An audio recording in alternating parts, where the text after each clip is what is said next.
Laramie County, Wyoming Territory, 1883. The day that would change Beatrice Armstrong's life forever began with a knock on the door so commanding that it sent dust motes dancing in the early morning sunlight. She froze, the mixing bowl clutched against her worn calico dress, flour dusting her fingers like the first snowfall. Everyone in Sentinel Ridge knew what that kind of knock meant. Someone had come to collect. "I'll get it," she said, gently moving her father aside. Thomas Armstrong's hands trembled as he lowered himself back into his chair, the injury from the mining accident having aged him 20 years in just 3. The debt collectors had become increasingly insistent over the past month, and Beatrice had taken to answering the door herself, sparing her father the humiliation. She smoothed her chestnut hair, tucked a loose strand behind her ear, and opened the door expecting to see Mr. Hargrove, the banker, or one of his lackeys. Instead, she found herself staring up at a stranger whose presence seemed to fill the doorframe. "Miss Armstrong." The young man removed his hat, revealing hair the color of sun-bleached wheat and eyes that reminded her of the summer sky after a thunderstorm had cleared. He couldn't have been more than 25, yet he carried himself with the confidence of someone twice his age. "Yes," she managed, suddenly conscious of the flour on her hands and the simplicity of her dress. "Wyatt Morgan." He offered a slight bow of his head. "I've come about your father's loan." Her breath caught. Everyone within 3 counties knew of Wyatt Morgan, the cattle baron's son who had turned his inheritance into an empire that stretched from Wyoming to Colorado. Rumor had it he owned half the banks in the territory and more cattle than anyone could count. "My father is unwell," she said, lifting her chin slightly. "I handle our affairs now." Something flickered in his eyes, surprise, perhaps, or admiration. He hadn't expected resistance from a slip of a woman barely 21 years old. "Then perhaps we should discuss those affairs," he said, his voice softer than his imposing frame would suggest. "May I come in?" Beatrice hesitated, then stepped aside. As he passed, she caught the scent of leather, open prairie, and something distinctly masculine that made her pulse quicken in a way that annoyed her thoroughly. This man had come to take what little they had left. The last thing she should notice was how well his tailored vest fit across his broad shoulders. "Father," she said, returning to the small sitting room. "This is Mr. Morgan. He's here about the loan." Thomas Armstrong looked up, his once proud face now mapped with lines of worry and pain. Recognition dawned in his tired eyes. "Morgan," he said, attempting to stand. "Son of Edward Morgan." "Yes, sir." Wyatt remained standing, his hat in his hands. "Though my father passed 2 years ago. God rest him. Good man, your father." Thomas sank back into his chair. "Better than his son, I'd wager, if you're here to take what's left of a broken man's dignity." "Father," Beatrice admonished, though the same thought had crossed her mind. Wyatt's expression remained impassive, but Beatrice noticed how his fingers tightened around the brim of his hat. "I'm here about business, Mr. Armstrong. Your loan was purchased by my bank last month." Thomas closed his eyes briefly. "Then you know I have nothing left to give you." "I know you have this property," Wyatt said, his gaze sweeping the modest cabin that had once been the proud homestead of one of Wyoming's most respected prospectors. "And I know about the mine claim." Beatrice stepped between them. "The mine is worthless now." The accident closed one shaft," Wyatt interrupted. "But your father's claim covers 60 acres of promising territory." The room fell silent except for the ticking of the mantel clock, one of the few fine possessions they had not yet sold. Beatrice studied the young cattle baron, trying to see past his handsome face to whatever calculation was happening behind those sky-blue eyes. "What exactly are you proposing, Mr. Morgan?" she asked finally. Wyatt looked at her then, really looked at her, as if seeing her for the first time. His gaze traveled from her flour-dusted hands to her determined eyes. Something changed in his expression, softening the hard lines of business into something more human. "I came to offer a solution," he said carefully, "one that could benefit us both." Thomas laughed bitterly. "I've heard that before, from men just like you. They take everything and call it mutual benefit." Wyatt didn't flinch. "I'm not just like other men, Mr. Armstrong." He returned his attention to Beatrice. "I'd like to speak with your daughter. Alone, if I may." The request hung in the air like gunsmoke after a shot. Beatrice exchanged a look with her father, who nodded almost imperceptibly. "We can speak on the porch," she said, already moving toward the door. "Outside." The morning had blossomed into a perfect Wyoming day. The distant mountains stood sharp against the blue sky, and wildflowers dotted the surrounding meadow with splashes of color. Under different circumstances, Beatrice might have appreciated the beauty. Instead, she turned to face the man who held her family's future in his hands. "Whatever you have to say, Mr. Morgan, say it plainly." He leaned against the porch railing, studying her with an intensity that made her want to check if her hair had come loose. "Your father owes my bank $800, he said. Money he doesn't have. I'm aware of our financial situation. Are you aware of mine?" he asked, a hint of a smile touching his lips. She frowned. "Everyone knows the Morgans are the wealthiest family in 3 territories. Then you might wonder why I'd personally ride 2 days to collect a debt that amounts to pocket change for me." The question had indeed crossed her mind, but she'd assumed it was simply the principle of the matter for a businessman like Morgan. "I'm listening," she said. "The truth is, Miss Armstrong, I'm not here for the money." Wyatt's eyes held hers. "I'm here because 3 years ago, your father saved my father's life when their expedition was caught in that blizzard. Edward Morgan never forgot a debt, and neither do I." Beatrice blinked in surprise. She'd heard her father speak of that ill-fated expedition, but he'd never mentioned saving anyone's life. "If that's true, why come as a debt collector?" "Because pride is a powerful thing," Wyatt said, nodding toward the house. "Would your father have accepted charity from a Morgan?" She knew the answer immediately. Thomas Armstrong would rather starve than take handouts. "So what is your proposal?" she asked cautiously. Wyatt straightened, and for a moment, he looked almost nervous, an expression she wouldn't have thought possible on a man of his stature. "Come with me," he said suddenly, the words tumbling out with an urgency that surprised them both. "To my ranch. There's a position available, a respectable one," he added quickly, seeing her expression, "as the schoolteacher for the children of my ranch hands." Beatrice stared at him. "A schoolteacher? You are educated, are you not?" "I noticed the books inside." "Yes, but the position pays $40 a month, plus room and board. In 6 months, you could pay off your father's debt and have savings besides." It was more money than Beatrice had seen in years. Since her mother's death and her father's accident, they'd barely scraped by on odd jobs and the kindness of neighbors. "And my father?" "Would come too, of course. I have a cottage near the main house. It's small but comfortable. There's work for him too, if he wants it, nothing strenuous. Record-keeping, perhaps." It sounded too good to be true, which meant it probably was. Beatrice narrowed her eyes. "Why would you do this?" Wyatt looked away, toward the distant mountains. "As I said, I'm repaying a debt. There's more to it than that." He turned back to her, and something in his expression made her heart skip. "Perhaps there is, Miss Armstrong. But for now, let's say it's good business. I need a teacher, and by all accounts, you're a smart, capable woman who needs employment." Beatrice's mind raced. Leave their home? Move to a stranger's ranch? Yet what choice did they have? The bank, Wyatt's bank, would take their property within the month anyway. "I need to discuss this with my father." Wyatt nodded. "Of course. I'll wait here." She found her father staring out the window, watching them. "You heard?" "Enough," Thomas said, his voice weary. "He offers charity disguised as opportunity." "Maybe," Beatrice acknowledged, "but it's the only opportunity we have." She knelt beside his chair. "Father, we can't keep going like this. The money's gone, the food's nearly gone, and winter's coming." Thomas reached out to touch her cheek. "You've given up so much already, Bea. Your studies, your friends, any chance at a normal life. All to care for a broken-down old man." "You're my father," she said simply. "And you're hardly broken down." He smiled sadly. "I'm broken enough." His gaze drifted toward the porch, where Wyatt Morgan stood waiting. "What do you make of him?" Beatrice considered the question. "He's not what I expected." "No," Thomas agreed. His father was the same, surprising. Edward Morgan looked like a hard businessman, but had a heart bigger than the territory. Saved my life once too, though he never admitted it. This was news to Beatrice. "What do you mean?" Thomas waved the question away. "Old history. The point is, if the son is anything like the father, his word is good." He sighed heavily. "We should accept his offer, Bea. Not for me, but for you.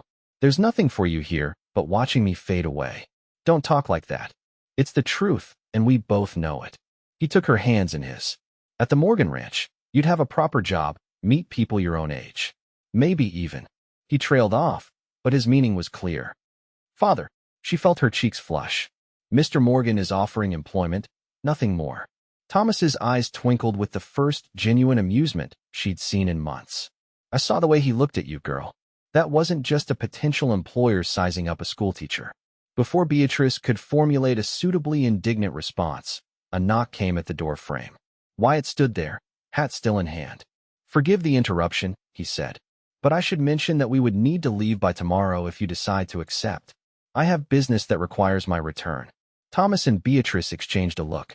We accept, Thomas said firmly, provided my daughter has her own quarters and is treated with the respect due a lady. Of course, Wyatt said, his eyes finding Beatrice's. You have my word that Miss Armstrong will be accorded every courtesy. The intensity of his gaze made Beatrice look away, suddenly flustered. What was it about this man that unsettled her so? We'll be ready in the morning, she said. After Wyatt left to secure rooms at the town's only hotel, Beatrice and her father began the bittersweet task of deciding what few possessions they could take with them to their new life. As she folded her mother's quilt and packed away her beloved books, Beatrice couldn't shake the feeling that Wyatt Morgan had ulterior motives she couldn't begin to guess. What she didn't know was how right she was, and how those motives would change everything. Dawn broke crisp and clear over Sentinel Ridge as Beatrice stood on the porch of the only home she'd ever known. The wagon Wyatt had arranged waited in front, already loaded with their meager belongings. Her father sat on the bench, looking both apprehensive and relieved. Wyatt appeared from around the side of the house, leading his stallion, a magnificent chestnut with a white blaze that matched its owner's confident stride. Are you ready, Miss Armstrong? He asked, stopping before her. Beatrice took one last look at the cabin, memorizing the way the morning light played on the weathered logs, the pattern of the curtains her mother had sewn, the height marks on the doorframe that tracked her growth from child to woman. Yes, she said finally, though her heart wasn't sure. Wyatt offered his hand to help her into the wagon. His touch was warm and steady, and she found herself holding on a moment longer than necessary before settling beside her father. It's a 2-day journey to the Circle M, Wyatt explained as he mounted his horse. We'll stop in Crestview tonight and continue at first light tomorrow. As the wagon pulled away, Beatrice didn't look back. She couldn't. Instead, she focused on the broad shoulders of the man riding ahead, the man who had come to collect a debt but was taking them to a new beginning instead. The journey to Crestview passed largely in silence. Thomas dozed for much of it, the gentle rocking of the wagon lulling him despite the occasionally rough terrain. Beatrice occupied herself with watching the landscape change from the familiar pine-covered hills of Sentinel Ridge to the vast, rolling grasslands dotted with sagebrush and wildflowers.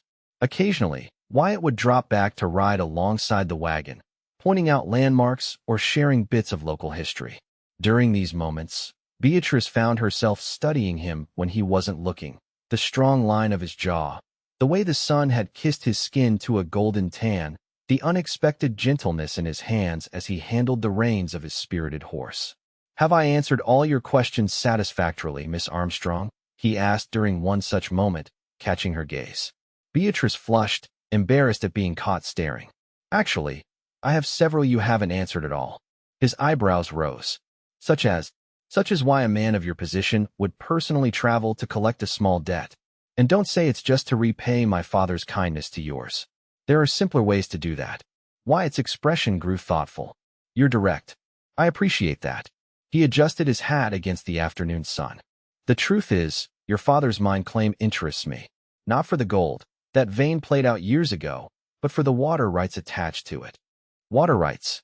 Water is more valuable than gold in ranching country, Miss Armstrong. The creek that runs through your father's claim feeds into the river that waters my southern pastures. I've been trying to secure those rights for 2 years. Beatrice frowned. So this is just a business transaction after all. I didn't say that. You didn't have to. Wyatt sighed. I came intending to propose a straightforward deal, forgiveness of the debt in exchange for the water rights. But when I arrived and saw your situation, he paused. The teaching position is genuine. We desperately need someone with proper education for the children, and your father's experience would be valuable to me. And the water rights will be discussed fairly once you've settled in and can see that my intentions are honorable. Beatrice wasn't entirely convinced, But before she could press further, her father stirred beside her. "Where are we?" Thomas asked, blinking away sleep. "About an hour from Crestview," Wyatt answered. "We'll stay at the hotel there tonight." Thomas nodded, then fixed Wyatt with a shrewd look. "You were talking about the mine claim, weren't you?" Wyatt didn't hesitate. "Yes, sir. The water rights, specifically. Thought as much." Thomas didn't seem surprised or upset. "Smart business. Your father would have done the same." The older man's acceptance confused Beatrice. "You knew this was his real interest?" "Suspected," Thomas said. "The gold's gone, but that creek has never run dry, not even in the worst drought. Worth more than any gold to a cattleman." He looked at Wyatt. "You could have just taken it, with the debt." "That's not how I do business," Wyatt replied. "And it's not how my father taught me to treat people who've done right by my family." An understanding seemed to pass between the two men that left Beatrice feeling oddly excluded. There was history here she didn't fully comprehend. Something about her father and Wyatt's father that neither man had fully explained. Crestview appeared on the horizon as the sun began its descent, a collection of buildings huddled around a main street, larger than Sentinel Ridge, but still modest by Eastern standards. As they approached, Beatrice became increasingly aware of her travel-worn appearance. The prospect of meeting new people, of being seen with Wyatt Morgan, suddenly made her self-conscious.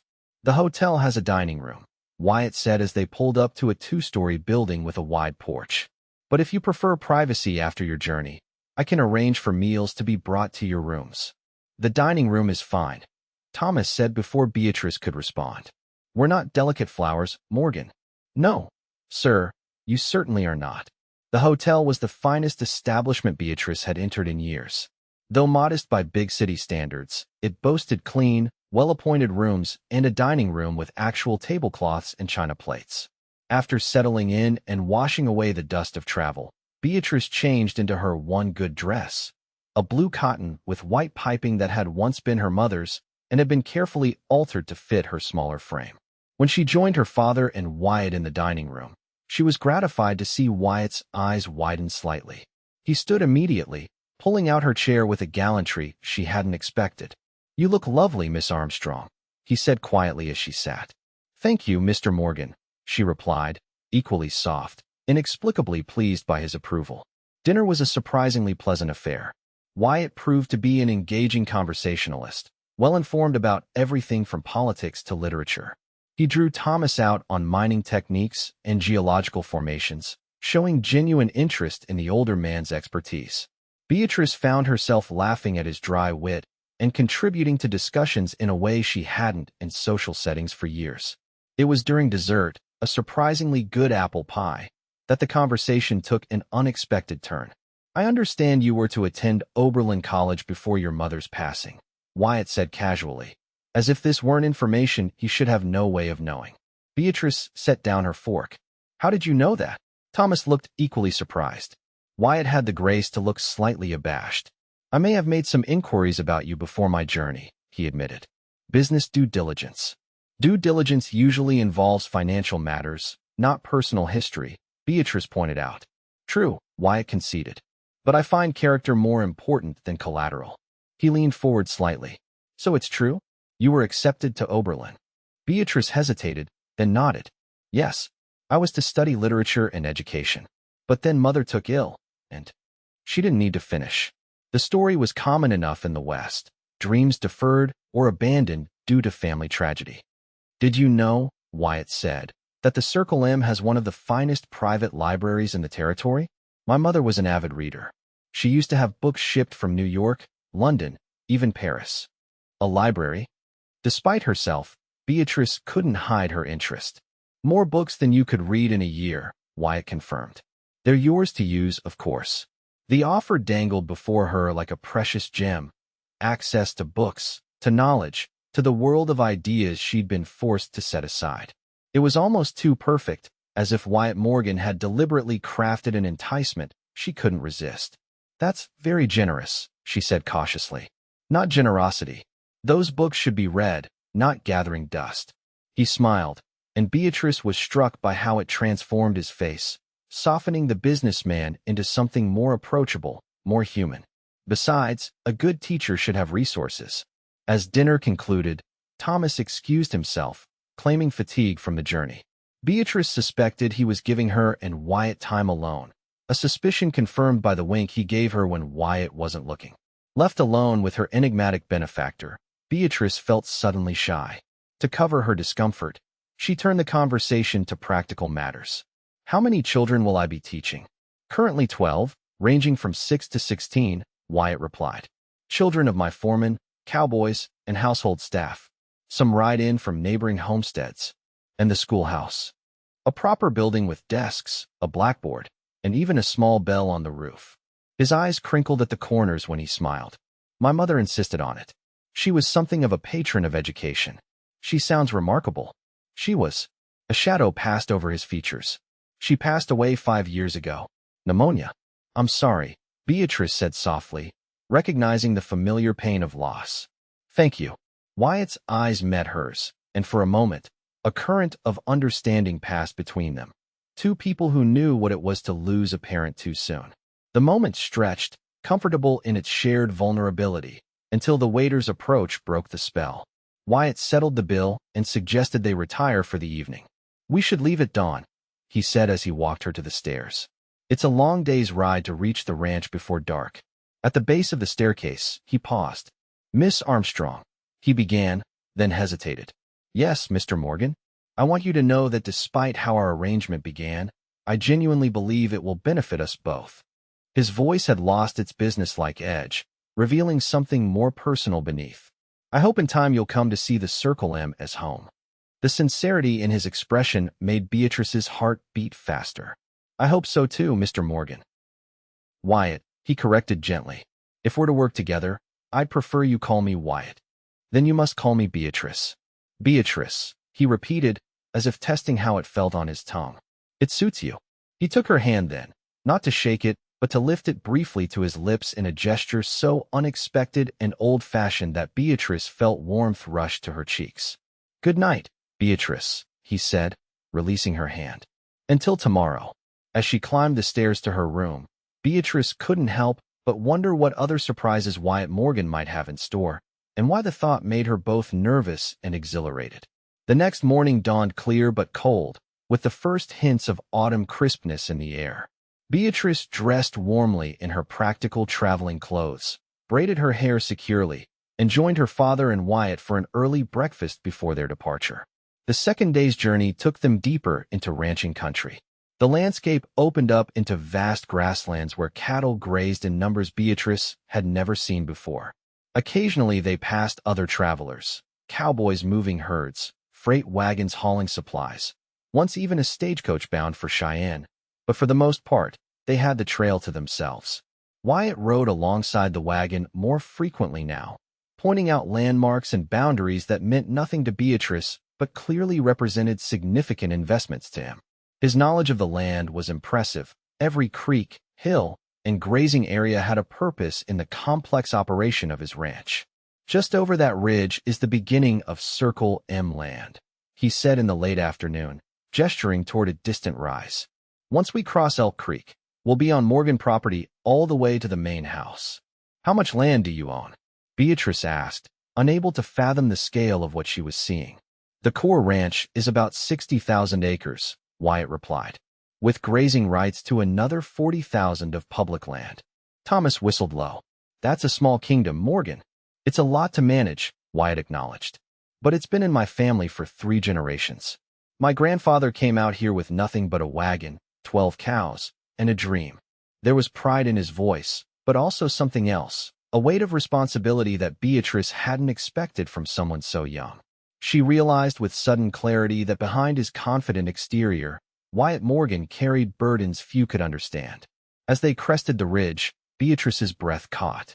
Below them, nestled in a verdant valley carved by a winding river, lay the most impressive ranch she had ever seen. The main house was a sprawling 2-story structure of timber and stone, surrounded by a collection of outbuildings, barns, corrals, and bunkhouses that constituted a small village. Beyond, cattle dotted the grasslands as far as the eye could see. Welcome to the Circle M, Wyatt said, watching her reaction with a hint of pride. Thomas shook his head in amazement. When Edward described it, I thought he was exaggerating. He wasn't. My father expanded it considerably, Wyatt explained. And I've added the eastern section in the past 3 years. As they descended toward the valley, activity became visible. Cowboys moving between corrals, smoke rising from chimneys, a wagon returning from what looked like a supply run. A few people paused in their work to watch their approach, and Beatrice felt suddenly self-conscious about her travel-worn appearance. A tall man with graying temples separated himself from the activity and strode toward them as they pulled up before the main house. His weathered face broke into a smile as he greeted Wyatt.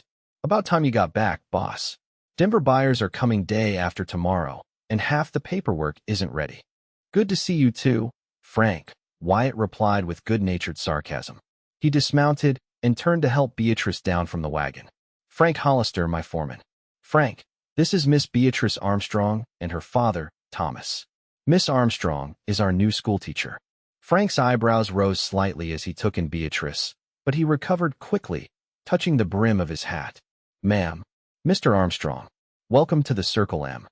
"Thank you," Beatrice replied, trying to project a confidence she didn't feel. She was acutely aware of other curious eyes now watching from various points around the ranch yard.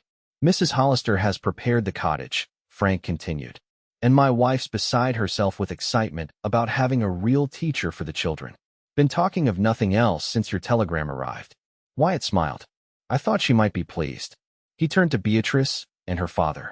"Mrs. Hollister has been teaching the children as best she can, but she'll be the first to tell you she has no formal training. She has 7 children of her own." "7?" Beatrice couldn't hide her surprise. Frank laughed. "And every one of them a handful. You'll meet them soon enough. 4 of them will be your students." A woman emerged from the main house then, wiping her hands on her apron. She was round-faced and pleasant-looking, with streaks of gray in her dark hair and laugh lines around her eyes. "Mr. Morgan," she called, "don't you be keeping these poor travelers standing in the yard when they've had such a long journey." "Mrs. Guthrie," Wyatt explained in an undertone, "our housekeeper and the unofficial ruler of the main house. Even I don't cross her." The woman bustled over, casting an appraising eye over Beatrice and Thomas. Whatever she saw seemed to satisfy her, because her expression softened into a welcoming smile. "Miss Armstrong, Mr. Armstrong. I'm Martha Guthrie. We've been looking forward to your arrival." She turned to Wyatt with a touch of admonishment in her tone. "The cottage is ready, but these poor souls should have some refreshment before you drag them off to it." "I wouldn't dream of arguing, Mrs. Guthrie," Wyatt said with mock solemnity. "We surrender to your superior judgment." The housekeeper sniffed, but Beatrice could see she was pleased by the deference. "There's coffee and pie in the kitchen. The men can see to the luggage while Miss Armstrong freshens up." What followed was a whirlwind of activity. Beatrice was whisked into the main house, an impressive structure whose interior boasted polished wood floors, comfortable furniture, and unexpectedly refined touches like crystal decanters and oil paintings. While her father enjoyed coffee with Wyatt and Frank in the study, Mrs. Guthrie showed Beatrice to a small but elegant washroom where she could clean away the dust of travel. "The boss said you're to have anything you need," the housekeeper said, laying out fresh towels. "Don't be shy about asking." Beatrice thanked her, then hesitated.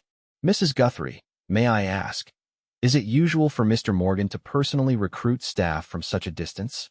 The older woman's eyes twinkled knowingly. "Not usual at all, miss. In fact, I can't recall him ever doing such a thing before." Before Beatrice could probe further, Mrs. Guthrie excused herself, leaving Beatrice to wonder exactly what she had gotten herself into by accepting Wyatt Morgan's offer. Refreshed and somewhat restored by Mrs. Guthrie's excellent apple pie and coffee, Beatrice and her father were finally shown to their new home, a snug cottage set a short distance from the main house. Though small, it was well built and immaculately maintained, with 2 bedrooms, a comfortable sitting room, and a kitchen equipped with a modern cook stove. "This is far too generous," Thomas protested when Wyatt showed them the pantry, already stocked with basics. "We can't accept. It's part of the arrangement," Wyatt interrupted firmly. "Standard for all staff with their own quarters." Mrs. Guthrie insisted the pantry be stocked, and as I mentioned earlier, I don't argue with Mrs. Guthrie. This drew a reluctant smile from Thomas. "Well, when you put it that way." Their few possessions had already been brought in. Beatrice moved to the window, looking out at the ranch spread before them. From this vantage point, she could see the main house, the barns, and what must be the schoolhouse, a neat white building with a small bell tower just as Wyatt had described. "I'll leave you to settle in," Wyatt said. "Dinner is at 6 in the main house. We eat together, all the senior staff. I'll send someone to show you the way." After he left, Thomas sank gratefully into one of the comfortable chairs. "Well, daughter, I believe we may have fallen on our feet after all." Beatrice wasn't so sure.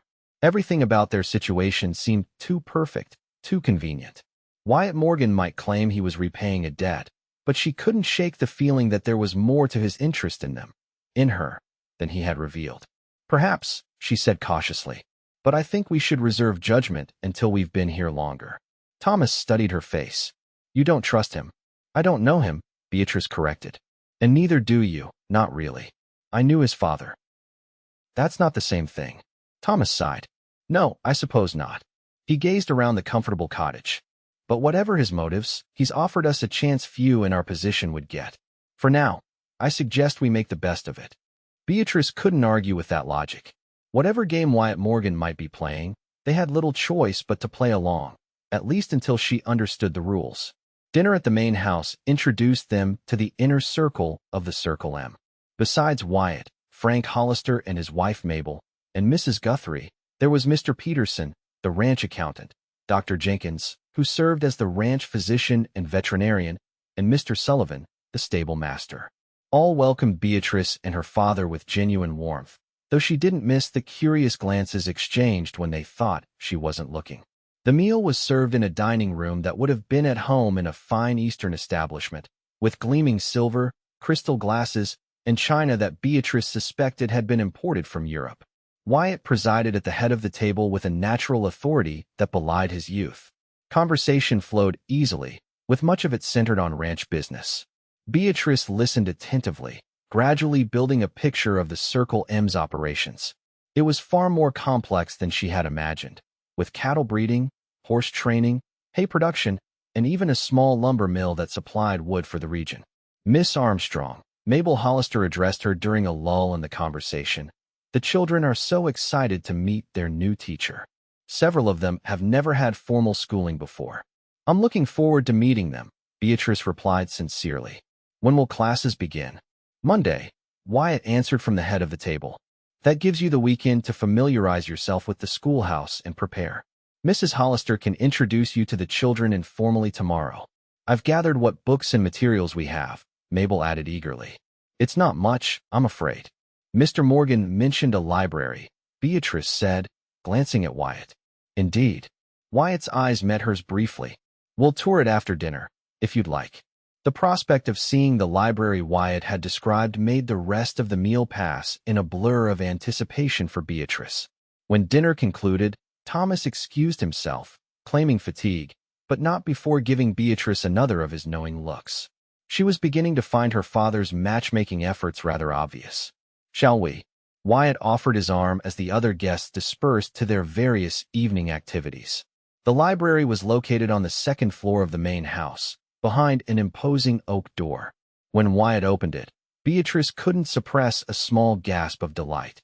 The room was everything he had promised and more. Walls lined with bookshelves from floor to ceiling, comfortable leather chairs positioned near the windows, a massive desk, and even a rolling ladder to reach the highest shelves. "It's magnificent," she breathed, moving into the room as if drawn by magnetic force. Her fingers trailed along the spines of leather-bound volumes, some with titles and languages she recognized as French and German.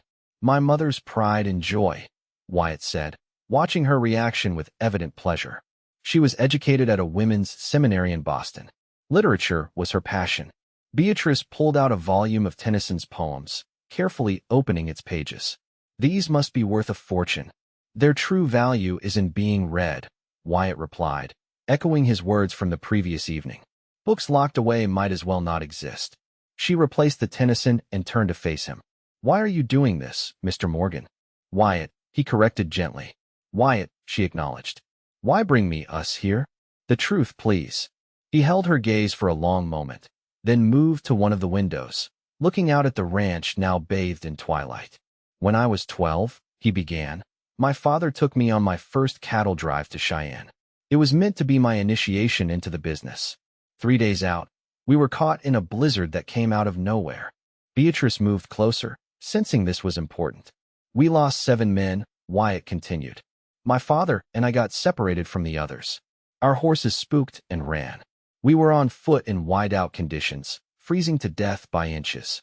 My father found you, Beatrice said softly, beginning to understand. Wyatt nodded. Thomas Armstrong and his prospecting partner stumbled across us by pure chance. They had a shelter dug into a hillside. Your father carried me, physically carried me, through that storm when I couldn't walk anymore. Then he went back for my father. He turned to face her, his expression solemn. I owe your father my life, Beatrice. Not just some abstract debt of honor, my actual life. He never told me, she whispered. Men like your father rarely talk about such things. Wyatt's voice held deep respect. My father tried to repay him many times over the years. Thomas always refused. So when you heard about our situation, I saw a chance to finally honor that debt in a way your father might accept. Not charity, but opportunity. For both of you. The sincerity in his voice was undeniable.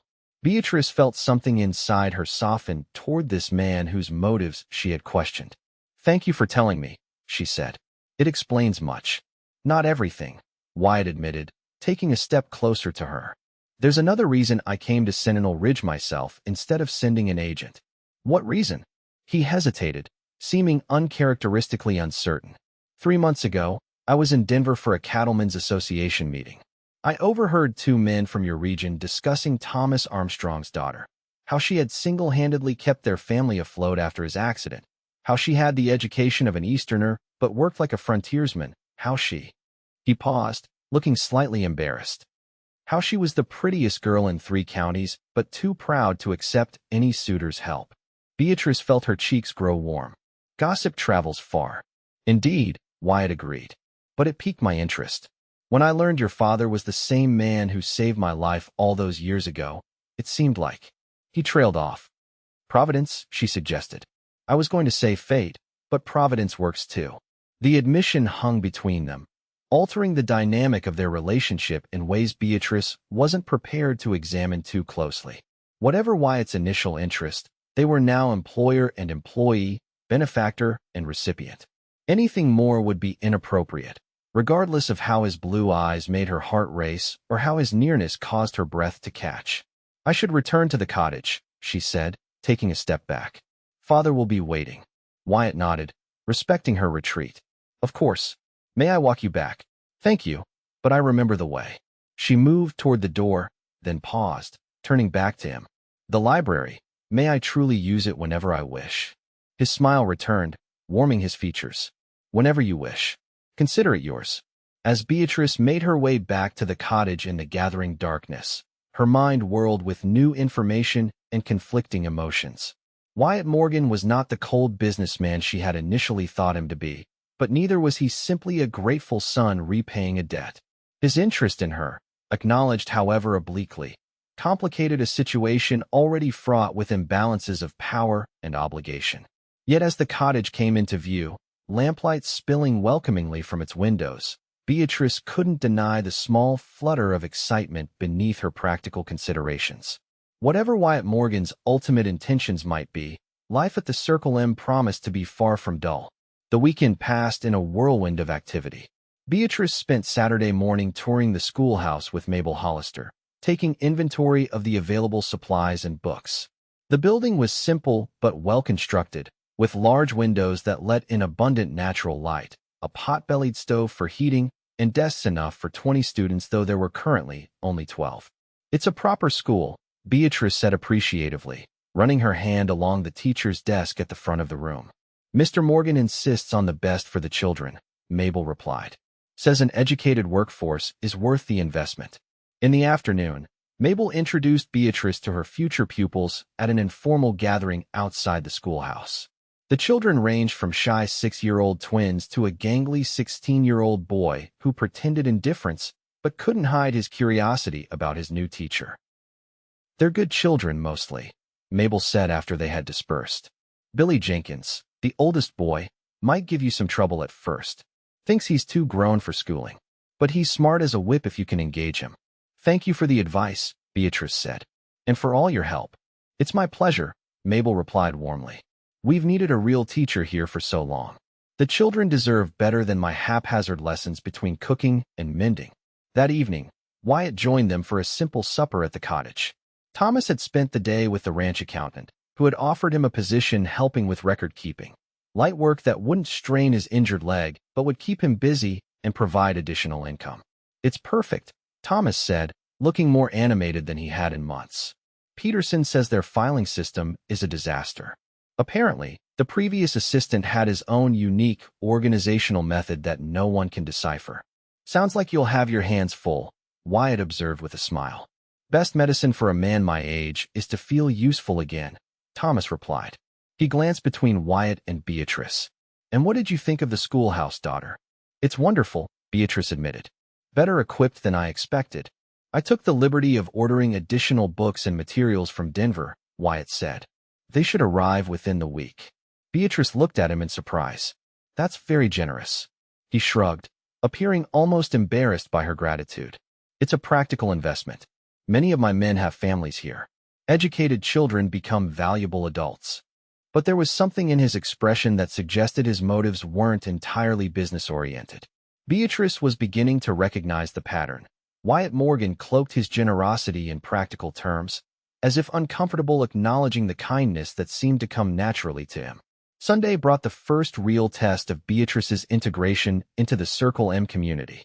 A traveling minister visited the ranch once a month, and his arrival coincided with her first weekend. The service was held in a clearing near the main house, with benches brought out from the dining hall and the schoolhouse. Nearly everyone from the ranch attended, from the highest-ranking staff to the newest ranch hand. Beatrice and her father were the objects of much curiosity, though people were too polite to stare openly. Wyatt had the Armstrongs sit with him in the front row, a position of honor that further fueled the whispering behind them. Don't mind the gossip, Wyatt murmured as they took their seats. News is a precious commodity out here. By next Sunday, someone else will be the subject of interest. I doubt that, Beatrice replied dryly. A mysterious woman brought in by the bachelor ranch owner? That's at least a month's worth of speculation.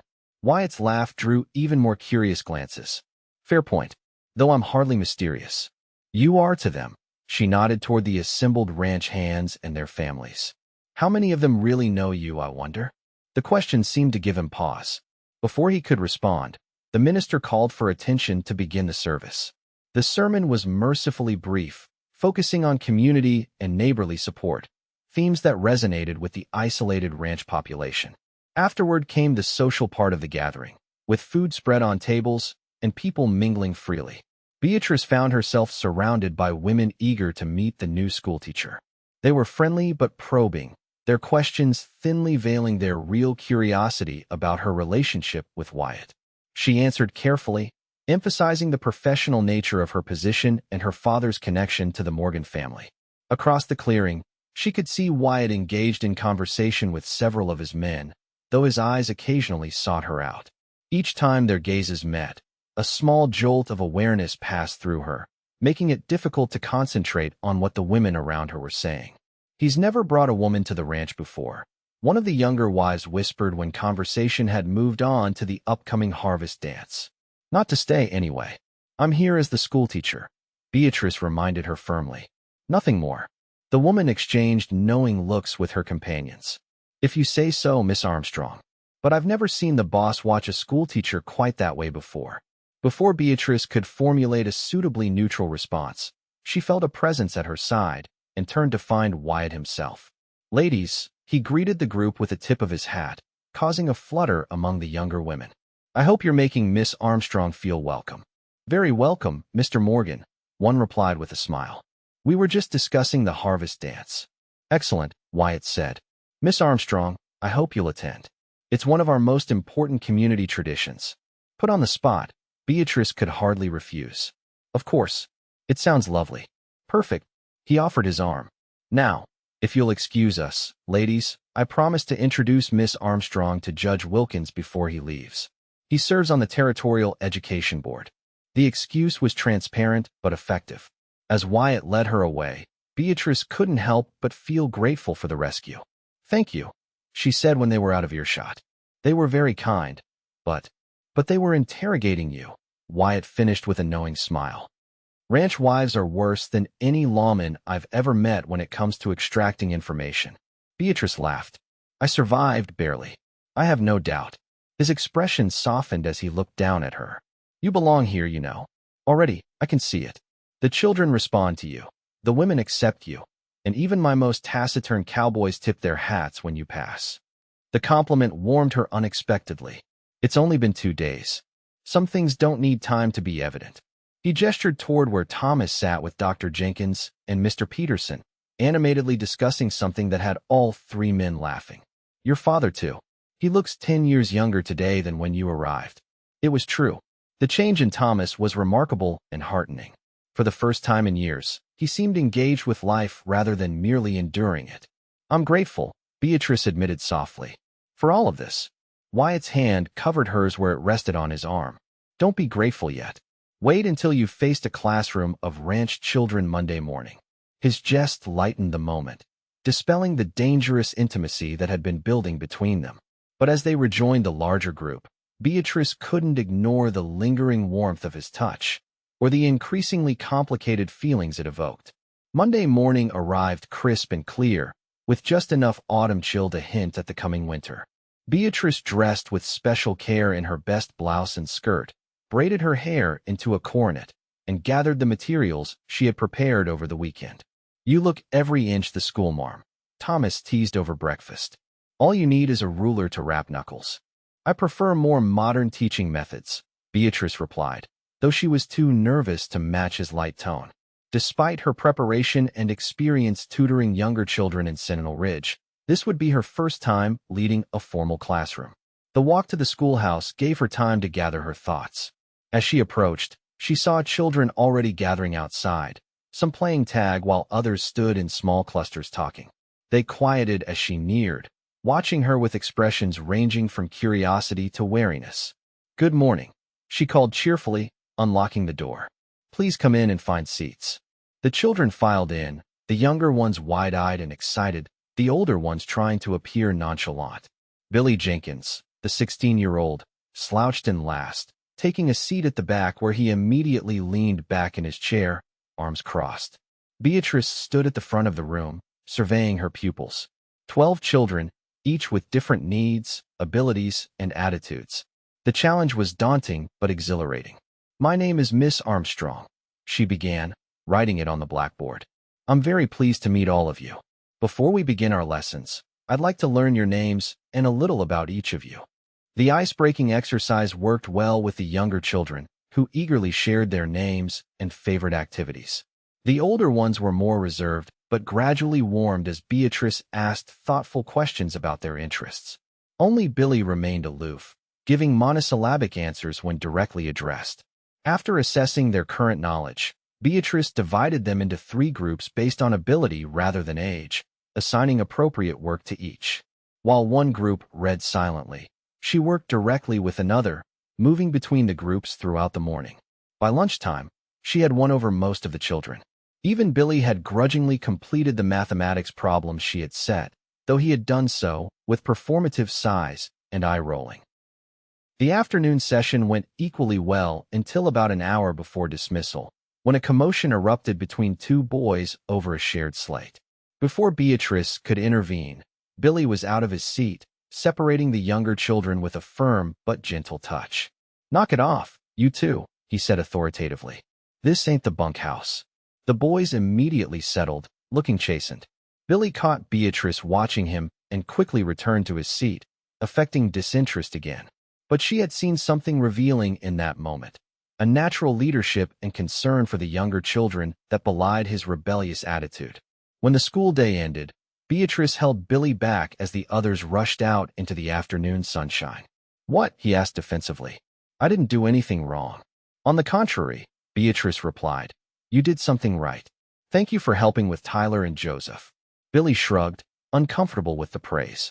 "They're just kids. And you're not." The question seemed to both annoy and amuse him. "My pa says I was born 30. Beatrice smiled. "Dr. Jenkins is a wise man. But even old souls need education. She picked up the arithmetic work he had completed. You have a natural talent for mathematics. Have you ever considered how that might be useful in ranching? Interest flickered in his eyes before he suppressed it.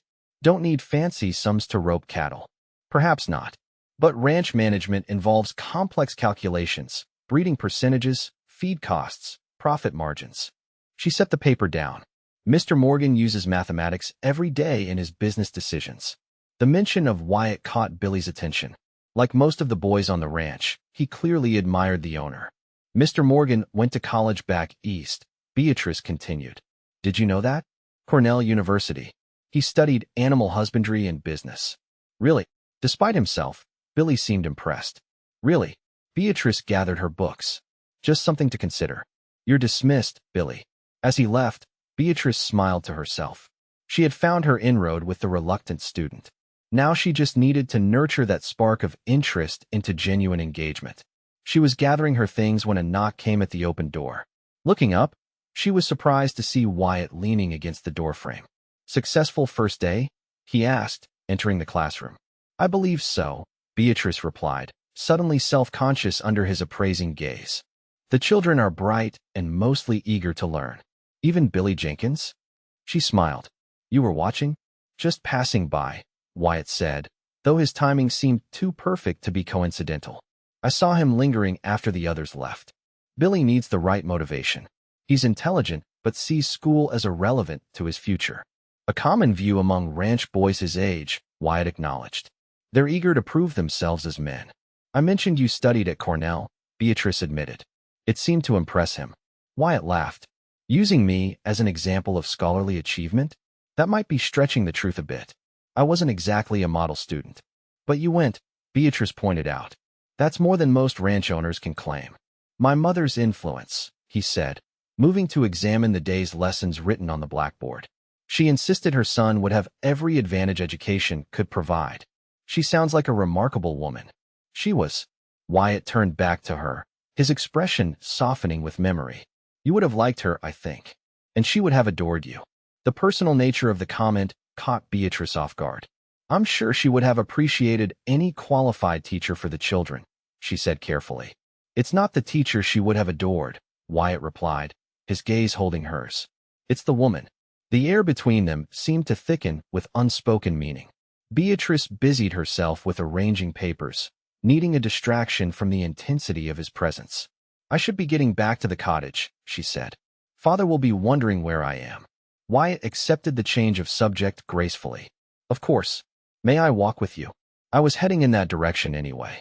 Outside, the ranch was bathed in late afternoon sunlight, the bustle of the day's activities beginning to wind down as cowboys returned from distant pastures and kitchen smoke rose from various cottages where women prepared evening meals. It's beautiful here, Beatrice said as they walked. I can see why your family has stayed for generations. It gets in your blood, Wyatt agreed. The space, the freedom, the connection to the land. He glanced at her. Do you miss Sentinel Ridge? Beatrice considered the question honestly. I miss certain things, the familiarity, some of the people. But our life there had become. She searched for the right word. Constrained, Wyatt suggested. Yes, limited by circumstances. She looked out across the vast ranch. Here, despite being employees, we somehow have more freedom, more possibilities. I'm glad you feel that way. His voice was sincere. I want the Circle M to be a place of opportunity for everyone who works here, not just for me. They walked in comfortable silence for a moment before Wyatt spoke again. I'm having a few people for dinner tomorrow evening. Nothing formal, just Frank and Mabel, Dr. Jenkins, and Mr. Peterson. I'd be honored if you and your father would join us. We'd be delighted, Beatrice replied, though a small part of her wondered if the frequent invitations were purely neighborly or something more. As they neared the cottage, Wyatt hesitated, seeming uncharacteristically uncertain. Beatrice. Whatever he had been about to say was interrupted by Thomas opening the cottage door. There you are, he called. I was beginning to worry you'd been carried off by wild students. His eyes twinkled as he noted Wyatt's presence. But I see you found an escort instead. Mr. Morgan was kind enough to walk me home, Beatrice explained, feeling inexplicably like a schoolgirl caught in some minor transgression. Just being neighborly, Wyatt added. tipping his hat to Thomas. "I'll leave you to your evening. Until tomorrow, then." As he walked away, Thomas gave his daughter a knowing look. Neighborly indeed. "Father," Beatrice warned, "don't start." Thomas raised his hands in mock surrender. "I'm saying nothing." But his smile said everything his words didn't. Inside the cottage, as Beatrice helped prepare their simple dinner, she found her thoughts returning repeatedly to Wyatt, to the almost comment he had been about to make, to the way his eyes seemed to seek her out in any gathering, to the undeniable tension that existed between them despite the professional nature of their relationship. It was dangerous territory, she knew. He was her employer, her benefactor. The power imbalance alone made any deeper connection problematic. Yet she couldn't deny the growing attraction, the sense of rightness she felt in his presence. "You're quiet tonight," Thomas observed as they ate. "Tired from your first day?" "Just thinking," Beatrice replied evasively. "About Wyatt Morgan?" She looked up sharply. "Father, daughter," he countered, mimicking her tone. Then, more seriously, I've watched you put your life on hold for 3 years to care for me. You've turned away every suitor, declined every invitation that might have led to something more than this half-life we've been living." "It wasn't a half-life," she protested. "We were together. We survived. Surviving isn't living." Thomas reached across the table to take her hand. "I see how you look at him when you think no one's watching. And how he looks at you all the time, not caring who sees." Beatrice felt her cheeks warm. "He's my employer. He's a good man," Thomas corrected. "One of the best I've known. Like his father." "Even if that's true," Beatrice said, "there's the matter of our circumstances. We came here in debt, dependent on his charity however he might disguise it. And that bothers your pride." Thomas nodded understandingly. "But consider this. Perhaps being able to help us gives him as much satisfaction as it gives us relief. There's dignity in accepting help graciously when it's offered without condescension." Beatrice had no immediate answer for that. Her father's perspective challenged her own defensive instincts, forcing her to examine her resistance to Wyatt's attention in a new light. "Just promise me you won't close your heart to possibilities because of pride or some misplaced sense of propriety," Thomas said gently. "Life offers few chances for real happiness. When they come, we should have the courage to grasp them." Later that night, as Beatrice prepared for bed, her father's words echoed in her mind. Had she been resisting Wyatt's overtures out of genuine concern about their different positions, or was it fear? Fear of opening herself to vulnerability after years of careful self-sufficiency? The question followed her into dreams where Wyatt Morgan offered his hand, asking her to come with him to some unnamed destination that felt strangely like home. The next several weeks established a rhythm to life at the Circle M. Weekdays were devoted to teaching, with Beatrice gradually winning over even the most reluctant students. Billy Jenkins had become her unofficial assistant, helping the younger children with their lessons while pretending it was a burden rather than a pleasure. Evenings and weekends offered varied social activities: dinner at the main house, community gatherings, even a picnic by the river where the ranch children demonstrated their swimming prowess while their parents relaxed on the banks. Through it all, Wyatt's attention remained consistent but unobtrusive. He sought her company without making demands, engaged her in conversations that revealed a thoughtful mind behind his businessman's exterior, and found small ways to make her life at the ranch more comfortable. A new bookshelf for the schoolhouse, flower seeds for the cottage garden, an invitation to ride with him to the farthest pastures to see a particularly beautiful view. Thomas, meanwhile, had blossomed in his new role. The ranch accountant had given him increasing responsibility as his organizational skills proved invaluable. His health improved with regular, purposeful activity, and he had developed friendships with several of the older ranch hands who appreciated his stories of mining adventures. "You were right," Beatrice admitted to her father one evening as they sat on the cottage porch watching the sunset. "Coming here was the best thing we could have done. For both of us," Thomas agreed, his expression contented in a way it hadn't been since before his accident. "Though I suspect for different reasons." Before Beatrice could respond to this thinly veiled reference to Wyatt, a rider approached the cottage at a gallop. It was one of the younger cowboys, his expression urgent. "Miss Armstrong," he called, reining in his horse. "Mr. Morgan needs you at the main house right away. Little Sally Jenkins took a bad fall from the hayloft. Dr. Jenkins is away delivering the Peterson baby." Beatrice was on her feet immediately. "I'll come now." "Father, go," Thomas urged. "I'll follow more slowly." The cowboy offered his hand, pulling Beatrice up behind him on the horse. They galloped toward the main house, where a small crowd had gathered outside. Inside, Wyatt knelt beside a small figure lying on the settee in the parlor. 8-year-old Sally Jenkins lay pale and still, her mother Mabel crying quietly beside her while Billy hovered nearby, his young face tight with worry. "She's breathing," Wyatt said as Beatrice rushed to them. "But she hasn't woken since the fall." "How long has she been unconscious?" Beatrice asked, kneeling beside him. Her experience caring for injured miners in Sentinel Ridge had taught her basic first aid. "About 10 minutes, Mabel sobbed. "She climbed up to get a kitten that was trapped, and the ladder broke." Beatrice carefully examined the child, checking for broken bones and feeling gently around her head. A large bump was forming on the back of her skull. "She has a concussion, but I don't think her skull is fractured," she said. "We need to keep her still and try to wake her." She looked up at the frightened faces around her. "I need cold compresses and smelling salts if you have them."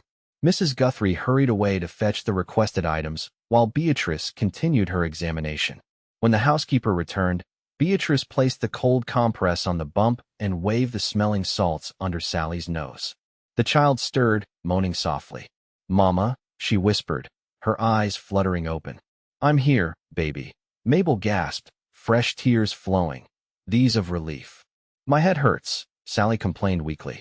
"I know, sweetheart," Beatrice soothed. "You had a fall, but you're going to be fine." Over the next hour, Beatrice monitored Sally carefully, checking her pupils and asking simple questions to assess her mental state.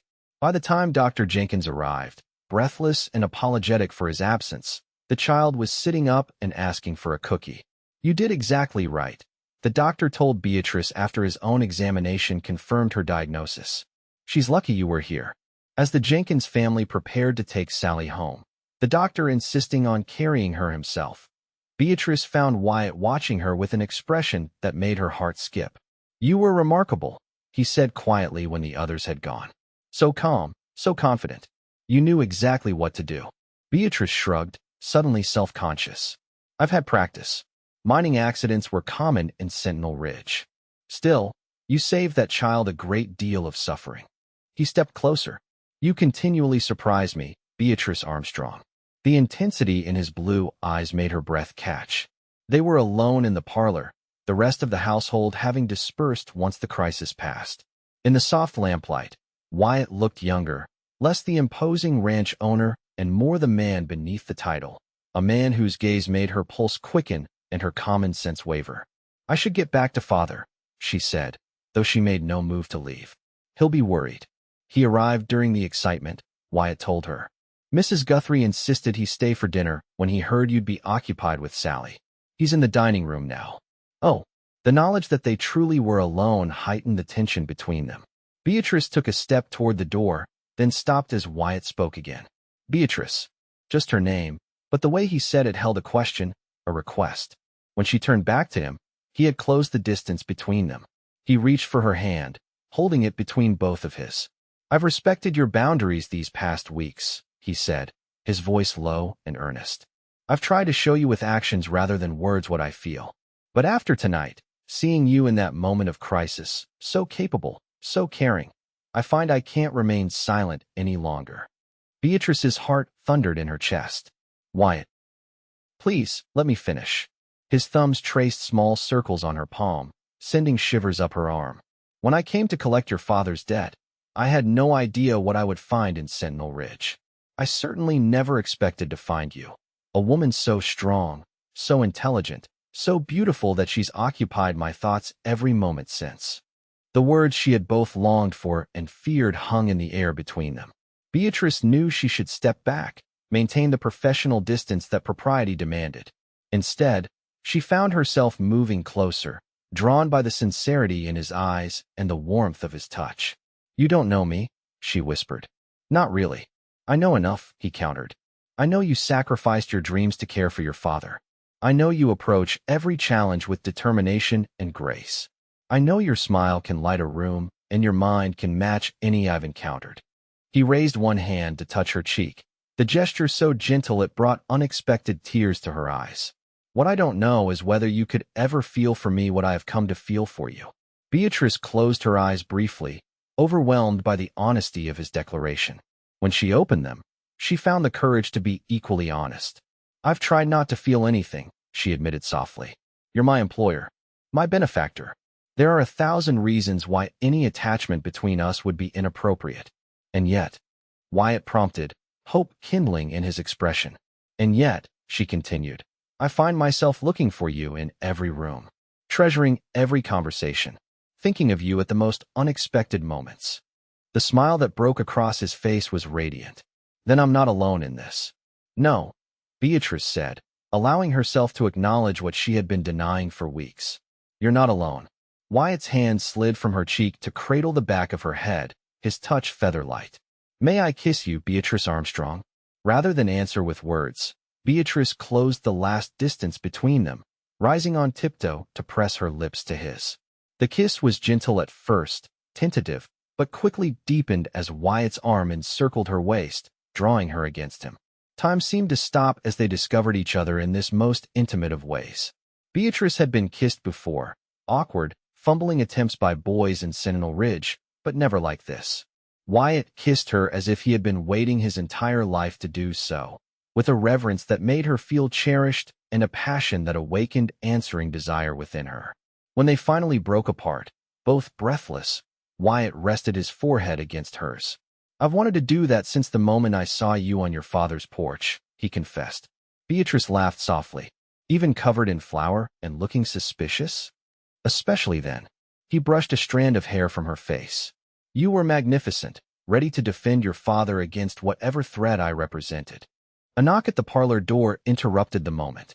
They stepped apart quickly as Mrs. Guthrie entered, her expression knowing but discreet. Mr. Armstrong is asking after his daughter, she said, her eyes twinkling. Shall I tell him she'll be joining him shortly? Yes.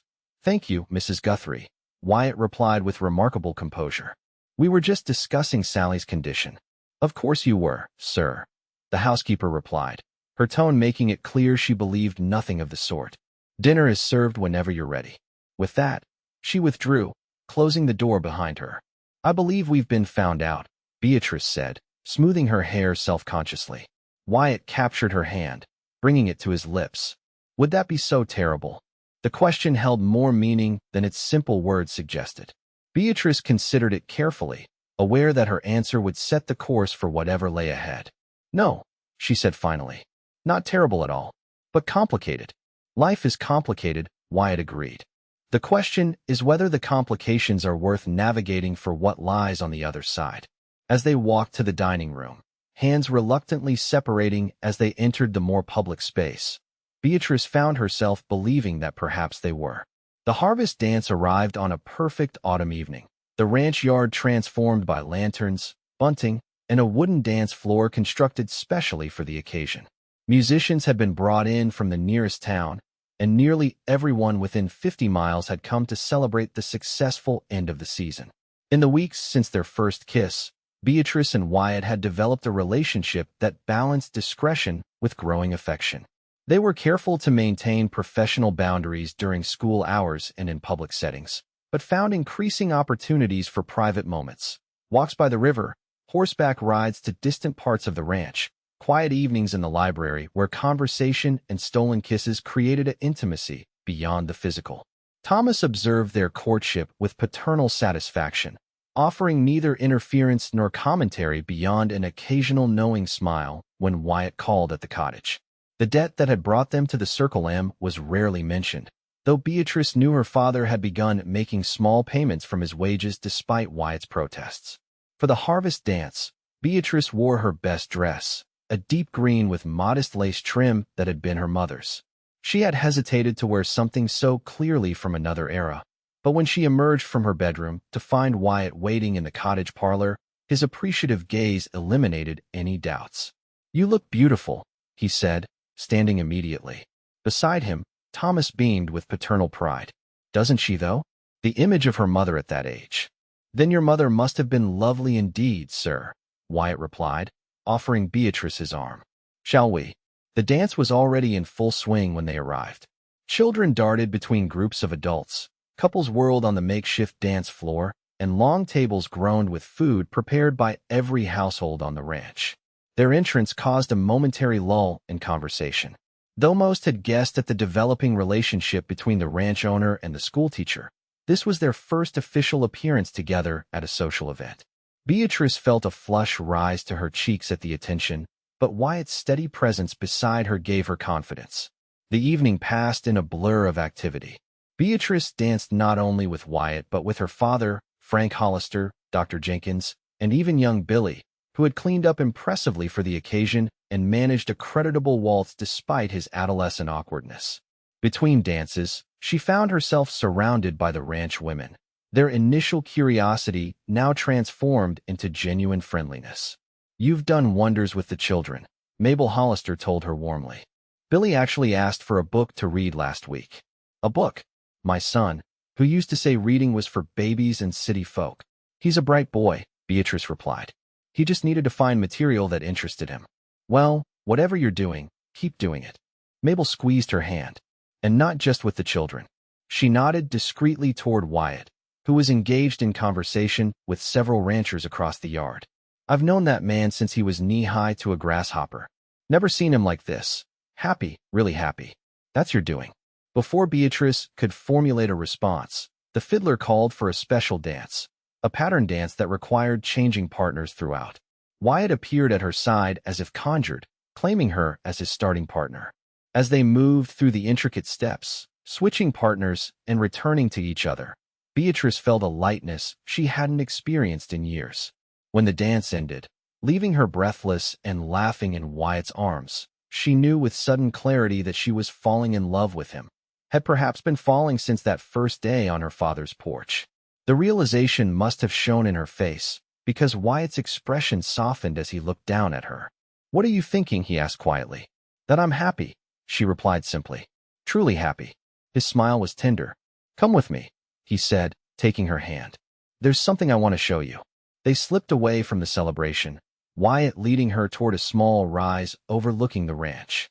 The night was clear, stars scattered across the dark sky like diamonds on velvet. From their vantage point, the dance below looked like a painting come to life. Moving figures illuminated by golden lantern light, music drifting up in snatches carried by the gentle breeze. "It's beautiful," Beatrice breathed, taking in the scene. "This is my favorite view of the Circle M," Wyatt said, standing close beside her.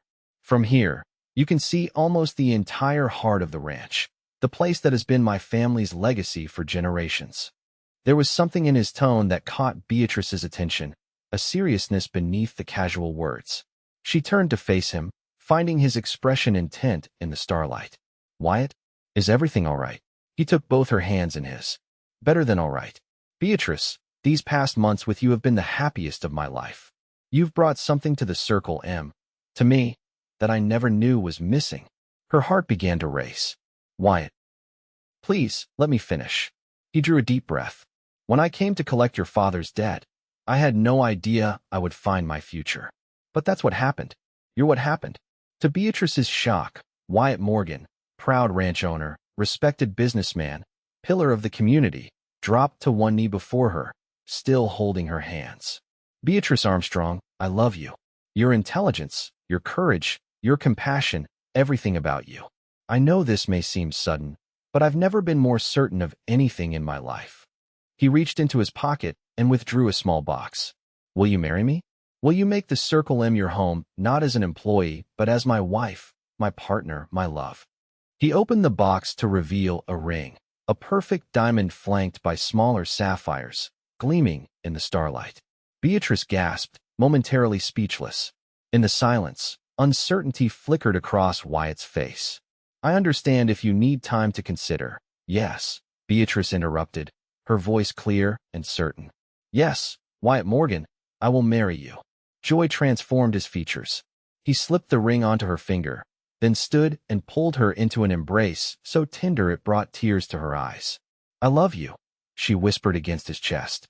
"I didn't plan to, didn't expect to, but I do." His answer was a kiss that spoke more eloquently than words, sealing their commitment beneath the vast Wyoming sky. When they returned to the dance, Wyatt proudly announced their engagement to the assembled company. Cheers erupted, glasses were raised, and Thomas embraced them both, his eyes suspiciously bright. "I knew from the moment he walked into our cabin," he told Beatrice as he hugged her. "A father knows these things." The celebration took on new meaning, transforming from a harvest dance to an impromptu engagement party. As midnight approached, Wyatt stood on a crate and called for attention. "Friends, neighbors, family," he began, his voice carrying across the now quiet yard. "Tonight we celebrate not just the harvest, but a new beginning. Many of you have watched me grow up, have worked alongside me as we built the Circle M into what it is today. You've seen me at my best and worst, and you've stood by me through all of it." Murmurs of agreement and affection rose from the crowd. "When my father died," Wyatt continued, "he left me this land, this legacy. But what makes the Circle M special isn't the acres or the cattle or even the buildings. It's the people, the community." He reached for Beatrice, drawing her to his side.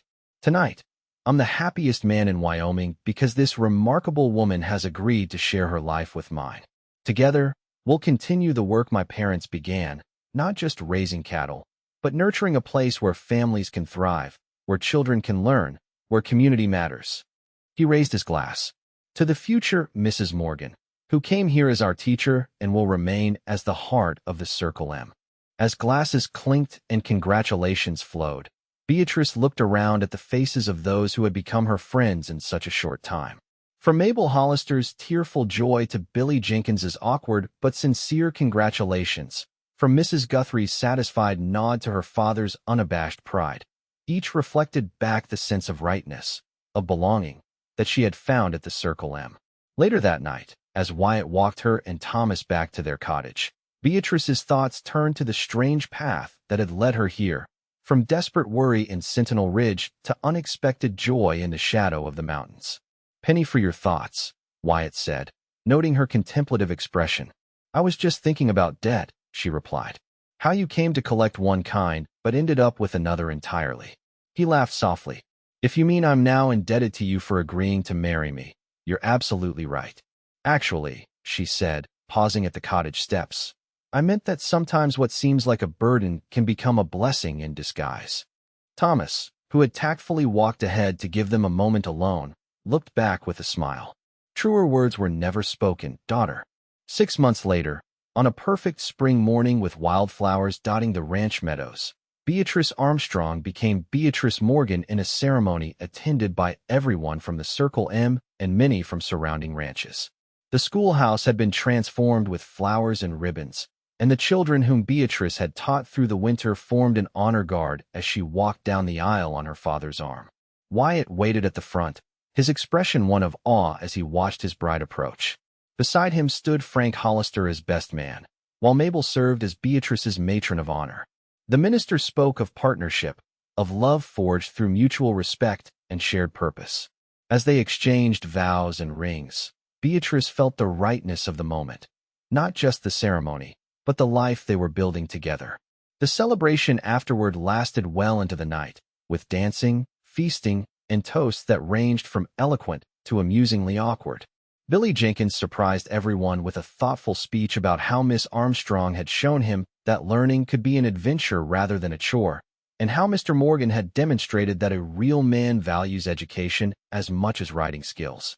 As evening fell, Wyatt led his new wife away from the festivities toward the main house, now their shared home.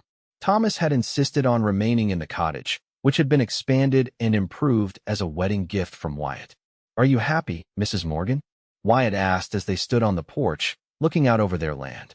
"Completely," Beatrice replied, leaning into his embrace. "Though I'm still getting used to the name." "You have a lifetime to practice," he murmured, brushing his lips against her temple. Inside, Wyatt surprised her with one final wedding gift, a newly constructed wing of the library containing a writing desk, comfortable chair, and blank journals. "For your own stories," he explained. "You once mentioned you liked to write as a girl. I thought perhaps you might want to start again." Tears of gratitude filled her eyes at this evidence of how well he had come to know her, how carefully he listened to even casual mentions of her past interests. "Thank you," she whispered, unable to find adequate words for what the gesture meant to her. Later, As they lay together in the intimate darkness of their marriage bed, new husband and wife in every sense, Beatrice marveled at the journey that had brought them here. From the frightened woman answering the door to a debt collector to the confident bride of the man she loved, the transformation seemed almost unbelievable. "What are you thinking?" Wyatt asked, his fingers tracing lazy patterns on her bare shoulder. "I'm thinking that sometimes the best things in life come disguised as disasters," she replied, pressing closer to him. "If not for my father's debt, we might never have met." "Oh, we would have met," Wyatt said with certainty. "One way or another." "How can you be so sure?" He kissed her softly. "Because some things are meant to be, Beatrice Morgan. And you and I? We were written in the stars long before I knocked on your door." As she drifted toward sleep in her husband's arms, Beatrice reflected that he might be right. The path had been unexpected, fraught with pride and misunderstanding at first, but it had led exactly where they both belonged. The rich cowboy had indeed come to collect her father's debt, but in taking her hand instead, he had given her something far more valuable, a love that would last a lifetime, and a home where both their hearts could truly flourish.